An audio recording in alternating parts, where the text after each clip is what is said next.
Building গুলোর মালিক না জানি কত টাকার মালিক, আমার কি কখনো এত টাকা হবে? এত টাকা দিয়ে তুমি কি করবা?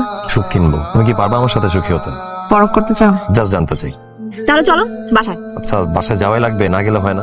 ভাইয়া তোমার স্যালারি কত? ভাবি এটা কেমন কোশ্চেন হলো? এটাই তো আলটিমেট কোয়েশ্চেন। একটা মানুষকে তুমি আমাদের সাথে ইন্ট্রোডিউস করাতে নিয়ে এসেছো, তাও আবার বিয়ের ব্যাপারে। তো সে জব করে, স্যালারি কত পায় সেটা জানতে হবে না? ভাইয়া কত? মানে সরকারি চাকরিতে পে স্কেলে যেমন বেতন হয়, আমার আর্থিক সামর্থ্যে মোটা চালের ভাত খেয়ে, মোটা কাপড় পরে, মাথার উপর ছাদ নিয়ে আমরা একসাথে বাস করতে পারবো। হাউ ডেয়ার ইউ আর! তোমার এত বড় সাহস যে তুমি এই পজিশনে থেকে তুমি আমার বাড়ির মেয়ের সাথে প্রেম করছো এবং তুমি বিয়ের কথা বলতে আসছো? আমি তোমাকে বলেছিলাম এটা আমাদেরকে ফেস করতে হবে, আর আমি তোমার জন্য ওয়েট করবো। রিপু মা, তোমাকে আমি বলছি, আমি এই ছেলেকে ভালোবাসি। আমি যদি বিয়ে করি কাউকে, তাহলে আমি এই ছেলেকেই করব। That's final.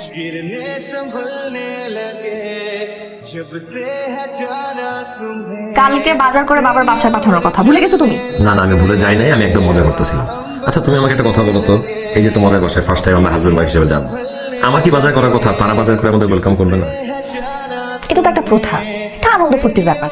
আর তাছাড়া আমাদের বিয়েটা যেভাবে হয়েছে, আমি চাই ওটা ভুলে গিয়ে সবাই একটু স্বাভাবিক হয়ে যাক। স্মৃতি, এত লজ্জা করো না?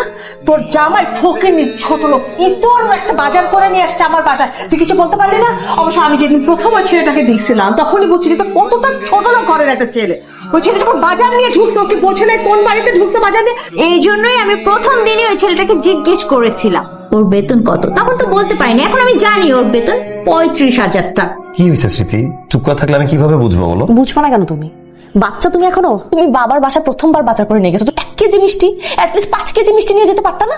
আমার সামর্থ্য অনুযায়ী আমি যতটুকু কেনার দরকার ততটুকুই কিনে নিয়ে গেছি। তাছাড়া বিয়ের আগে তুমি আমার ব্যাপারে সবকিছু জানতা। আমি কত টাকা আর্ন করি জেনেই তুমি আমাকে বিয়ে করছো। এখন সংসার করার অবস্থায় এই কথা, এই প্রসঙ্গ কেনই আসতেছে? আসতেছে কারণ এই যে 20 টাকার ফুল প্রেমের সময় খুব ভালো লাগে, রোমান্টিক মনে হয়, কিন্তু বিয়ের পরে 20 টাকার ফুল ফুল মনে হয় না, কাটা মনে হয়। কাটাই পুরোটা না, কাটায় ভরা। আমি যদি বিক্রি হই, তোমাদের দেওয়ার রেটে আমি বিক্রি হব না। আমার যদি নিজেকে বিক্রি করতেই হয়, আমার বিক্রি করার রেট আমি নিজেই নির্ধারণ করব।